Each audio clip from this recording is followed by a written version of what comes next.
హల్లెలూయా. 62వ కీర్తన. ఈ కీర్తన దావీదు రచించాడు. చివరి మనలో ఒక మాట చెప్తా ఉన్నాడు. 11వ వచనంలో చూస్తే, బలము తనదని ఒక మారు దేవుడు సెలవిచ్చాను, 2 మారులు ఆ మాట నాకు వినబడను. ప్రభువా, మనుషులందరికీ వారి వారి క్రియలు చెప్పని నీవే ప్రతిఫలం ఇచ్చుచున్నావు, కాగా కృప చూపటయు నీది. దేవునికి స్తోత్రం. బలము తనదని దేవుడు సెలవిస్తున్నాడు. ఆ మాట 2 మారులు నాకు వినబడింది అంటున్నాడు. ఏదైనా కూడా 2 లేదా 3 అనేది ఒక సంపూర్ణతని తెలియచేస్తూ ఉంది. ఏదో ఆషామాషిగా చెప్పిన మాట కాదు, చెప్పాలని చెప్పిన మాట కాదు. అది స్పష్టమైన నిజమైన మాట. అది ఏంటంటే బలము దేవునిది. దేవునికి స్తోత్రం. దేవుని బిడ్డలారా, దేవుని నుండి మనకు సమస్తం లభ్యమవుతున్నాయనే సంగతి దేవుని బిడ్డలమైన మనము ఇప్పటికే బాగా తెలుసుకున్నాం. అయితే బలము కూడా దేవుడే ఇచ్చేది. బలాన్ని దేవుడే తన బిడ్డలకు అనుగ్రహిస్తాడు. మనుషుల్ని బలహీనపరిచేది ఏంటి అంటే పాపాలు, దురలవాట్లు మనుషుల్ని బలహీనపరుస్తాయి. అందుకని సామెతల గ్రంథం 31వ అధ్యాయంలో లెమూయేలు తల్లి తనకి ఉపదేశం చేస్తూ అంటుంది, నీ బలాన్ని స్త్రీలకు ఇవ్వకయ్యా అని. తాగుబోతువై నీ బలాన్ని పోగొట్టుకోకయ్యా అంటుంది. పాపాలు, దురలవాట్లు మనిషిని బలహీనపరుస్తాయి. మనకు బైబిల్లో సంసోను అనే వ్యక్తి కనబడతా ఉన్నాడు. చాలా బలవంతుడు. దేవుడు అతనికి ఎంత బలాన్ని ఇచ్చాడు అంటే, సంసోను ఒక్కడే శత్రువులు ఫిలిస్తీన్లందరినీ కూడా నశింపచేయగలిగినంత బలాన్ని దేవుడిచ్చాడు. అంత బలమైన వ్యక్తిగా చేస్తే అతడు చివరికి వచ్చేటప్పటికి తన పాపం వలన తన బలాన్ని పోగొట్టుకొని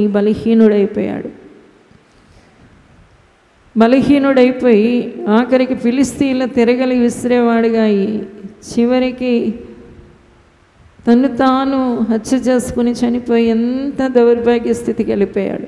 ఎందుకంటే అతడు తనకి దేవుడిచ్చిన బలాన్ని పాపాల వల్ల పోగొట్టుకున్నాడు. దేవుని బిడ్డలారా, అలాగే దెయ్యాలు ఒక వ్యక్తిని పట్టినప్పుడు బలహీనలు అయిపోతారు. దెయ్యాలు కూడా మనుషుల్ని బలహీనం చేసేసి మెరుగైన జీవితం పొందకుండా ఎంతగానో అడ్డగిస్తాయి. అలాగే మనుషులు కూడా కొందరిని బలహీనపరుస్తూ ఉంటారు. మనుషులు మాట్లాడే మాటలు కూడా బలహీనపరుస్తూ ఉంటాయి. ఏదో ఒక విషయంలో ఏదో ఒకటి, కొంతమంది ఊరికే ఏదో ఒక నింద మోపడానికి, కొందరు భర్తలు అలాగే భార్యల్ని వేధిస్తూ ఉంటారు.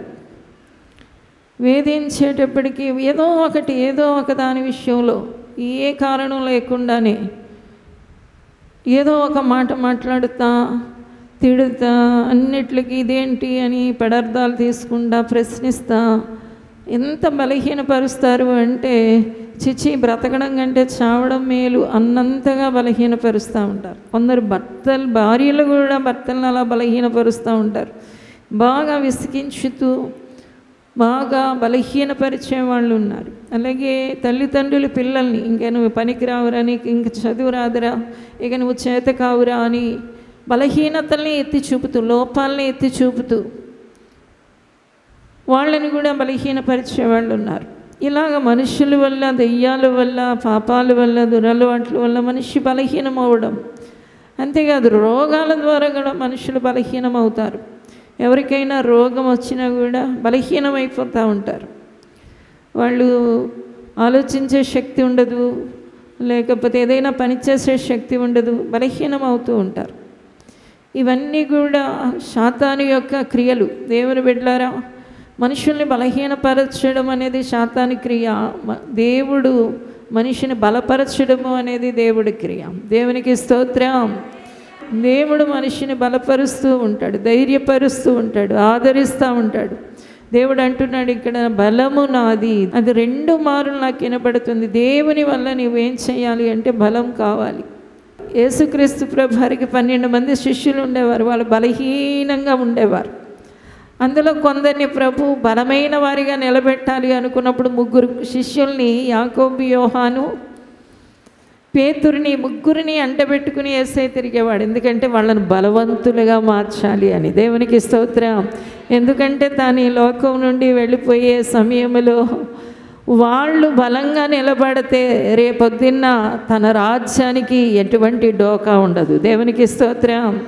అందుకని నిజంగానే వాళ్ళు నిలబడ్డారు కాబట్టి ఈ రోజున మన వరకు రక్షణ వచ్చింది. హల్లెలూయా. అందుకనే ప్రభు 3 బలపరిచాడు. మీరు బలపడాలి అని తన కూడానే పెట్టుకున్నాడు. ఆఖరికి వాళ్ళు చేరడానికి కూడా అవకాశము లేని రూపాంతర కొండకు కూడా ఆయన తీసుకెళ్ళిపోయాడు. రూపాంతర కొండ మీద యేసయ్య ఒక్కడే ఆ మహిమను చూడగలడు. కానీ ఏం చేస్తా ఉన్నాడు? వీళ్ళకు కూడా మహిమను చూపిస్తే వీళ్ళు బలంగా ఉంటారు కదా. దేవునికి స్తోత్రం. హల్లెలూయా. అలాగే గెత్సేమనేలో కూడా యేసయ్య ఏడుస్తూ, రోదిస్తూ, అంగలారుస్తూ ఉంటే అక్కడ ఆ బాధకి, ఆ వేదన పడుతూ ఉన్నదానికి వీళ్ళు తట్టుకోలేరు. అందుకని శిష్యుల్ని చాలా దూరంగా పెట్టాడు. కానీ 3 శిష్యుల్ని మాత్రం కొంచెం దగ్గరగా పెట్టుకున్నాడు ఆయన. ఎందుకంటే వాళ్ళు బలపడాలి. దేవునికి స్తోత్రం. వాళ్ళు బలపడితే రేపొద్దున్న దేవుని కొరకు వాళ్ళు ఏం చేయగలరు? ధైర్యంగా నిలబడగలరు. దేవుని బిడ్డలారా, దేవునికి బలవంతులు కావాలి. దేవునికి స్తోత్రం.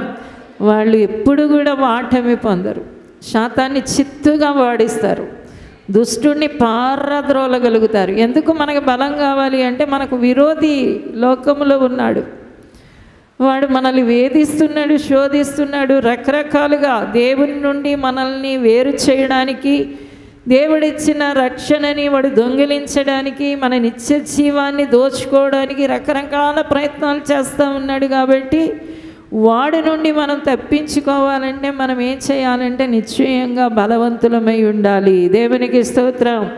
అందుకని యేసయ్య బలపరిచిన 3 వ్యక్తులు కూడా ఆ రోజుల్లో ఒక గొప్ప ప్రసిద్ధి నొందిన వారిగా ఉన్నారు. ఎందుకంటే యాకోబు మొట్టమొదటి హతసాక్షి. అప్పటికి యేసయ్య కోసం ఎవరు చనిపోలేని దినాలలో యాకోబు చనిపోయాడు. ఎక్కడొచ్చింది ఆ బలం, ఆ మనోధైర్యం, ఆ నిబ్బరం ఎక్కడి నుంచి వచ్చింది? అప్పటికి దేవుని కొరకు ఎవరు చనిపోవడం లేదు. తీసుకెళ్ళి జైల్లో పడేశారు. బాబు నాకు ఏసొద్దండి, నన్ను వదిలేయండి, మీకు దండం పెడతానని బయటకు వచ్చేయాలి. అతడు బలవంతుడు కాబట్టి ఏం చేశాడు అంటే యేసు కొరకు ప్రాణాలైనా పెడతాను కానీ యేసుని వదలను అన్నాడు. పోనీ ఆ ముందు వరుసలో ఎవరైనా ఒక 10 మంది అప్పటికే చనిపోయి ఉంటే పర్వాలేదని బలపరుచుకుని వాళ్ళు చనిపోయారు కాబట్టి నేను చనిపోతున్నాను అని అనుకోవచ్చు. ఎవ్వరూ చనిపోకుండా మొట్టమొదటిగా హతసాక్షి అయిన వాడే యాకోబు. తర్వాత పేతురు విషయానికి వస్తే దేవుని బిడ్డలారా, అతడు ఎంతగా బలపరచబడ్డాడు అంటే మొట్టమొదటి ప్రసంగానికే 3000 మంది మారిపోయారు. మొట్టమొదటి ప్రసంగానికి 5000 మంది మారిపోయారు. అంత వాగ్దాటితో, అంత విస్తారంగా యేసుక్రీస్తు ప్రభుని అప్పటి వరకు పరిసయ్యులు, సద్దూకయ్యులు, శాస్త్రులు అనేవారు. మొత్తం యూదా మతస్థులు, అలాగే రోమా ప్రభుత్వం వాళ్ళు కూడా యేసుని దేవుడుగా మొక్కడానికి పడడం లేదు. యేసయ్యను ద్వేషిస్తూ ఉన్నారు. ఇక యేసు ప్రభు చనిపోయాడు కాబట్టి అంతటితో ఆ కథ అంతమవ్వాలి అనుకునే సమయంలో గొప్ప స్వరముతో మాట్లాడుతూ ఉన్నాడు పేతురు. అతడు యేసుని గురించే ప్రకటించాడు. యేసు పుట్టుకను గురించి ప్రకటించాడు. ఆయన ఈ లోకంలో చేసిన అద్భుతాల గురించి ప్రకటించాడు. ఆయన మరణం, ఆయన పునరుద్ధానాన్ని తెలియచేయగానే అప్పటికప్పుడు ప్రజలు, యూదా మతములో ఉన్న ప్రజలు యేసు తట్టు తిరిగిపోయారు. అంత బలమైన మాటలు అతని లోపల నుండి వస్తూ ఉన్నాయి. ఎందుకంటే అతన్ని యేసయ్య బలపరిచారు. తర్వాత ఇక యోహాను గురించి మనం చెప్పుకొని అక్కర్లేదు. యోహాన్ని కూడా పెట్టుకుని ఎందుకు యేసయ్య తిరిగారు అంటే అతన్ని ఒక బలవంతుడుగా తయారు చేయాలని. హల్లెలూయా. అందుకనే అతడు భూమి మీదే పరలోకాన్ని చూడగలిగాడు. భూమి అంతమందు లోకానికి ఏం జరగబోతుంది, ఆయన బిడ్డలైన వారికి ఏం జరగబోతుంది, యేసుని నమ్మని వాళ్ళకి ఏం జరగబోతుంది అనే విషయాలన్నీ కూడా చాలా కూలంకషంగా చాలా వివరంగా తెలియచేశాడు. ఎంత ఎంత జ్ఞాపక శక్తి అతనికి, ఎంత జ్ఞానం! ఆ దినాలలో పరలోక దృశ్యాలన్నీ చూస్తూ, పరలోక మాటలన్నీ వింటూ లోకానికి అందించగలిగిన బలవంతుడైన దేవునికి స్తోత్రం. అతన్ని పద్మాసు ద్వీపంలో యేసుని గురించి ప్రకటిస్తున్నాడని పద్మాసు ద్వీపంలో పడేశారు. అది ఒక భయంకరమైన ఎడారి. కొన్ని రోజులు ఆహారం లేక మలమల మాడి, ఇక అక్కడ ఎండకి ఎండి వానకి తడిసి, ఇక అలాగ చచ్చిపోతాడేమో యోహాను అని వాళ్ళు భ్రమించారు. కానీ అలాగా జరగలేదు. అతడు అక్కడ ఉన్నాడనే మాటే కానీ పరలోకానికి పోయేవాడు. ఇక అక్కడ కూర్చొని మొత్తం అన్నీ రాసుకుంటా ఉన్నాడు. అలా రాసుకుంటా చివరికి ఆ వర్తమానాలన్నీ తీసుకుని వచ్చేసాడు. దేవుడు ఎంత గొప్పవాడంటే ఇక పద్మాసు దీపం నుండి తిరిగి రప్పించారు. దేవునికి స్తోత్రం. ఇక తాను ఏమి రాసుకున్నాడో, ఏం చూశాడో అవన్నీ పట్టుకుని వచ్చేసి దేవుని బిడ్డలారా లోకమంతటికీ తెలియచేశాడు. అందుకని ఈ రోజున మనకి నిత్యత్వాన్ని గురించి ఒక పరిపూర్ణమైన పిక్చర్ మన ముందు కనబడతా ఉంది. ఇలా అవుతుంది, ఇలా జరుగుతుంది. ఇదిగో యేసయ్య మధ్యాకాశానికి వస్తారు, ఆ తర్వాత సంఘం ఎత్తబడుతుంది, ఆ తర్వాత సంఘం 1000 ఏళ్ళు ఈ లోకంలో పరిపాలించబోతుంది, తర్వాత యేసుక్రీస్తు ప్రభువారు వారిని తీసుకెళ్ళిపోతాడు, ఆ తర్వాత ఇక్కడ లోకానికి 1000 ఏళ్ళ పరిపాలన తర్వాత ఒక భయంకరమైన శ్రమ రాబోతుంది. ఇవన్నీ కూడా సాతాను దేవుని నోటి ఊపిరి చేత బంధించబడతాడు. ఇదిగో దేవుని బిడ్డలైన వారందరూ ఒక క్రొత్త ఆకాశంలో, క్రొత్త భూమిలో ఉంటారు. అక్కడ దేవుడు ఉండే ఒక నూతనమైన యెరూషలేము ఉంటుంది. ఇవన్నీ ఎవరి ద్వారా తెలిసాయి మనకి? యేసు ప్రభు వారి శిష్యుడైన యోహాను ద్వారా తెలిసాయి. హల్లెలూయా. ఆ తర్వాత సంఘాలకి ఎన్ని వర్తమానాలు రాశాడు. యోహాను సువార్త, మొదటి పత్రిక, 2వ పత్రిక, 3వ పత్రిక మనం చూస్తూ ఉంటే అందులో అద్భుతమైన విషయాలు. దేవుని యొక్క ప్రేమను దగ్గరుండి పొందేసుకునేవాడు. ఇక ఎక్కువగా ఆయన చుట్టూ తిరుగుతున్నట్టు ఉండేది ఆయన జీవితం. కాబట్టి ఎక్కువ ప్రేమ గురించే వ్రాసి పెట్టాడు. అయితే దేవుని బిడ్డలారా, మనము ఈ బలాన్ని లేకపోతే ఈ శక్తిని మనము ఎలాగ పొందగలం, ఈ శక్తి దేవుడు మనకి ఎలాగిస్తున్నాడు అనేది మనం పరిశుద్ధ గ్రంథంలో చూడగలం. దేవునికి స్తోత్రం. మనం ఈ రోజుల్లో దేవుని శక్తిని, దేవుని బలాన్ని మనం తీసుకుని మనం ఎప్పుడు కూడా ఎలా ఉండాలి అంటే ఒక బలవంతులుగా ఉండాలి. చూడండి, 2 తిమోతి పత్రిక 2వ అధ్యాయం 1వ వచనాన్ని చదువుదాం. నా కుమారుడా, క్రీస్తు యేసునందున్న కృపచేత బలవంతుడవు కమ్ము. నా కుమారుడా, క్రీస్తు యేసునందున్న కృపచేత బలవంతుడవు కమ్ము. దేవుని బలం మనలోనికి రావాలి. ఆయన ఈ విశాల విశ్వాన్ని సృజించిన బలం ఆయనది. తన నోటి మాట చేత సర్వాన్ని సృజించిన బలం ఆయనది. ఈ మానవాళి అంతటిని పోషించే బలం ఆయనది. దేవునికి స్తోత్రం. హల్లెలూయా. అందరికీ జీవాన్ని, ఊపిరిని, సమస్తాన్ని ఇచ్చే బలం ఆయనది. అందరికీ జ్ఞానం, నీతి, పరిశుద్ధత, విమోచన కలుగజేసే బలం ఆయనది. ఇంత గొప్ప బలవంతుడైన దేవుడు. అందుకనే యెషయా యేసుక్రీస్తు ప్రభువారు ఇంకా ఈ లోకానికి వస్తారన్న కొన్ని వేల సంవత్సరాల క్రితమే యేసు ప్రభు ఎలాంటి వాడో తెలియజేస్తున్నాడు. ఆయన ఆశ్చర్యకరుడు, ఆయన ఆలోచనకర్త, ఆయన బలమైన దేవుడు. ఆయన ఎవరు చెప్పండి? మామూలు దేవుడు కాదు, ఆయన బలమైన దేవుడు. ఆ బలమైన దేవుడు నీకు బలాన్ని ఇస్తానంటున్నాడు. ఆ బలాన్ని నీవు ఎలా తీసుకోగలవు అంటే, నా కుమారుడా, క్రీస్తు యేసునందున్న కృపచేత బలవంతుడవు కమ్ము. దేవుని బిడ్డలారా, మనకి కృప ఇవ్వబడింది. ఇది మనకి తెలిసిన ఒక సంపూర్ణ సత్యం. దేవునికి స్తోత్రం.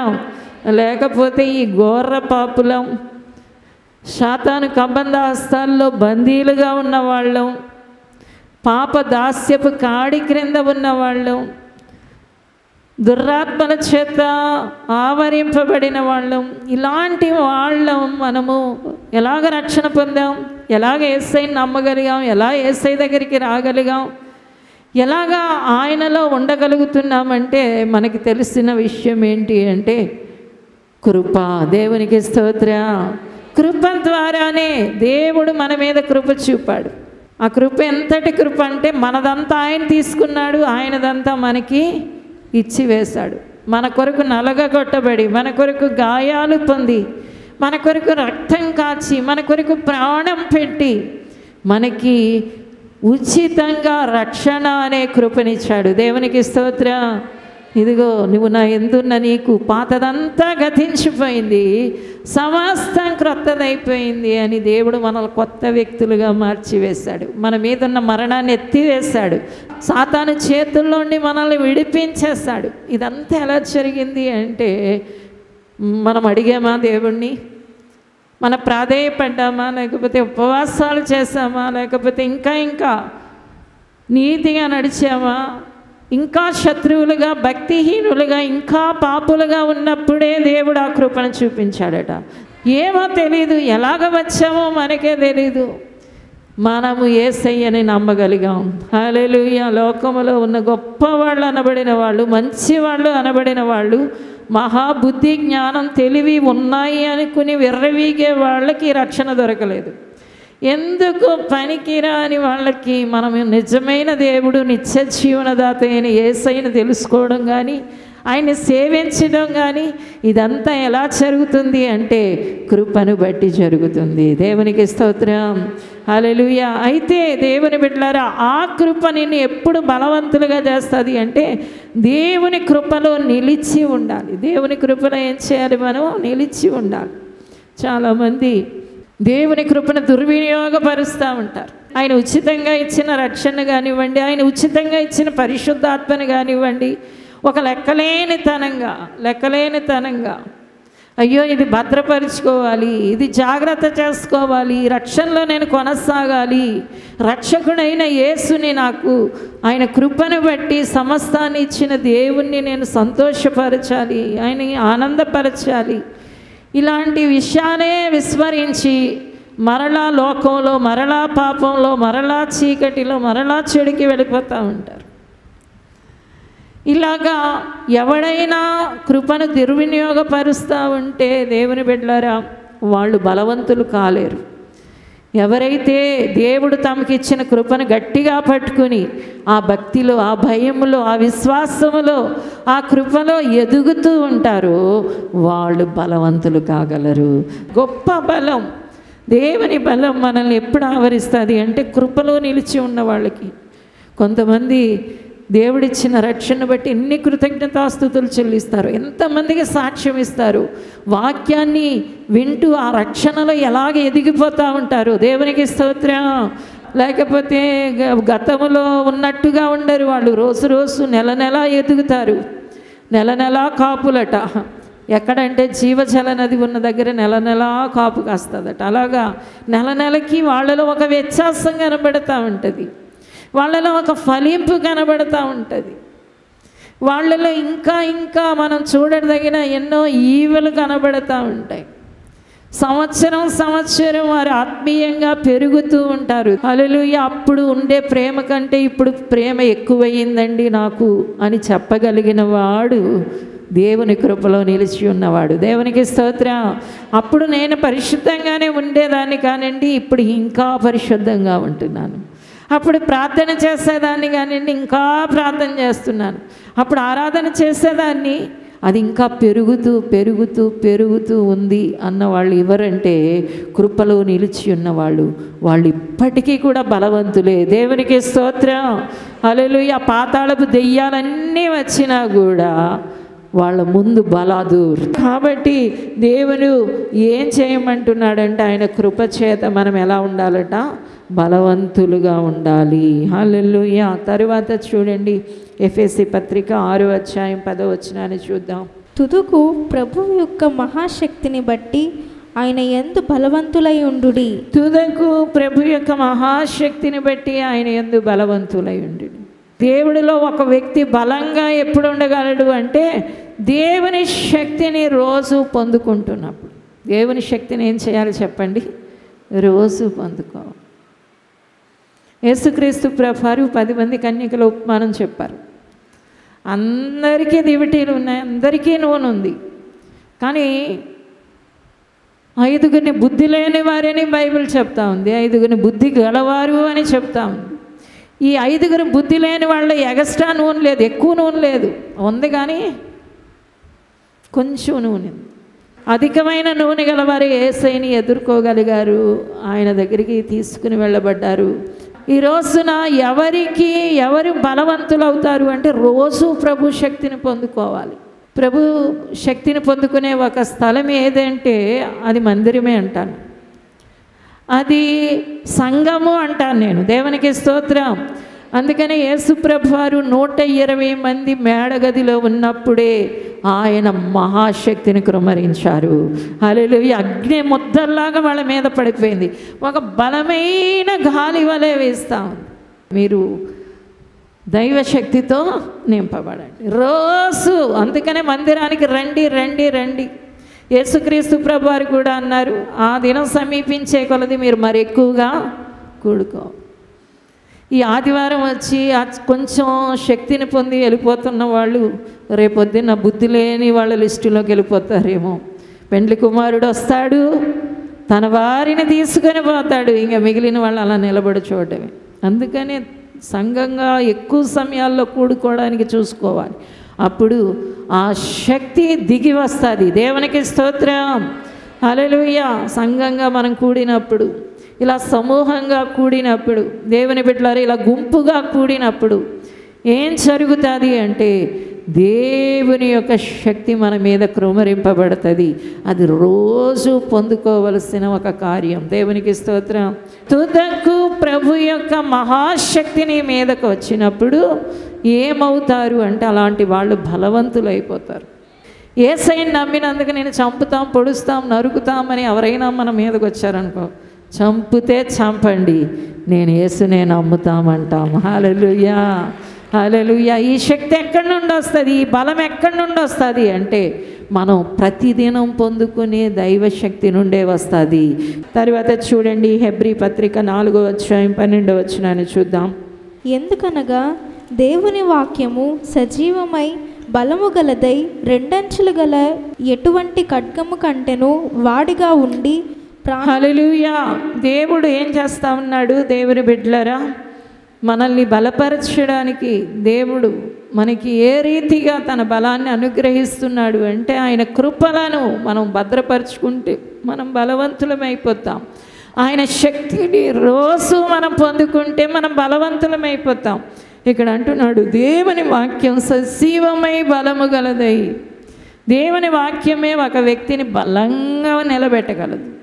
ఆత్మబలం ఎక్కడి నుండి వస్తుంది, ఆ దైవ బలం ఎక్కడి నుండి వస్తుంది అంటే దేవుని వాక్యాన్ని లోపల స్టోర్ చేసుకునేవాళ్ళు. దేవుని వాక్యాన్ని వినేవాళ్ళు కాదు, వినేవాళ్ళు అందరూ బలవంతులు అయిపోరు.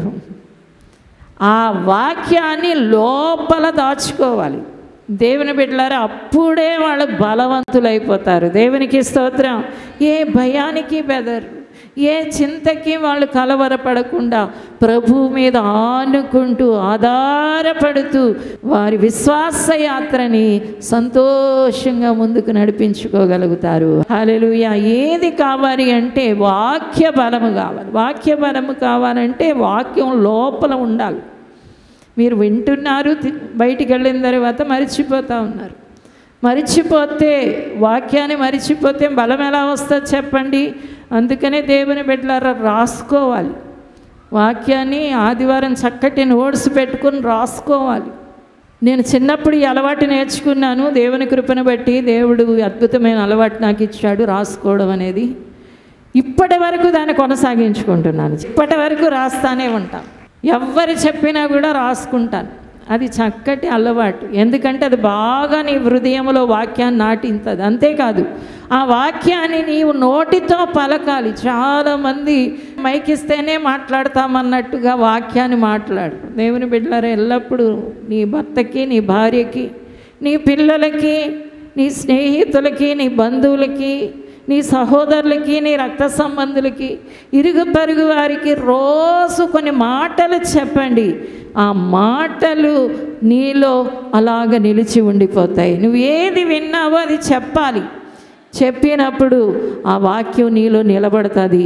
ఆ నిలబడిన వాక్యం నిన్ను గొప్ప బలమైన వ్యక్తిగా తయారు చేస్తుంది. దేవునికి స్తోత్రం. దేవుని మాటలు జీవం గల మాటలు, నిత్య జీవపు మాటలు.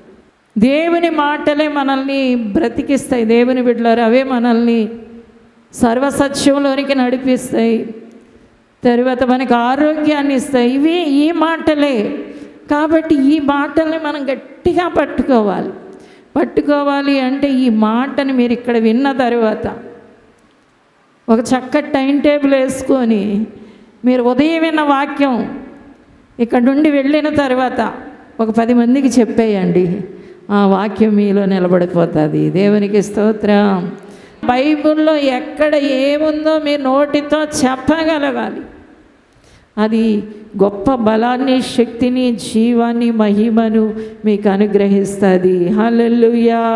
తర్వాత చూడండి సామెతలు 18:10 చూద్దాం. యెహోవా నామము బలమైన దుర్గము, నీతిమంతుడు అందులోనికి పరుగెత్తి సురక్షితముగా నుండును. యెహోవా నామము బలమైన దుర్గము. ఎవరి నామం? దేవుని నామమే బలమైనది. దేవుని బిడ్డలారు, అందుకే దేవుని నామాన్ని ఉచ్చరిస్తూ ఉండాలి, పలుకుతూ ఉండాలి. ఆ నామములో సమస్తాన్ని అడిగి పొందుకోవాలి. హల్లెలూయా. దెయ్యాల దగ్గర ఆ నామాన్ని ఉచ్చరించినప్పుడు దెయ్యాలు పారిపోతాయి. రోగాల దగ్గర ఆ నామాన్ని ఉచ్చరించినప్పుడు రోగాలు పారిపోతాయి. పేదరికం దగ్గర ఆ నామాన్ని ఉచ్చరించినప్పుడు పేదరికం తొలగిపోతుంది.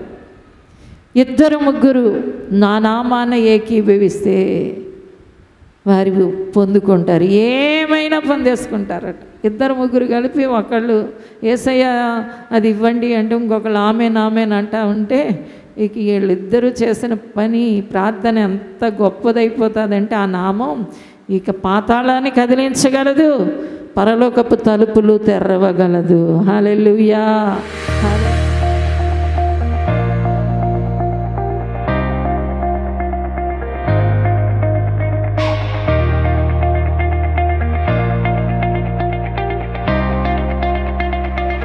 వందనాలు తండ్రి, స్తోత్రాలు ప్రభా. మా ప్రియరక్షకుడానికి వందనాలు, మా నాన్ననికి వందనాలు, మా తండ్రికి వందనాలు ప్రభా. అయ్యా, నీ బలాన్ని మాకిస్తున్నావు నాయన.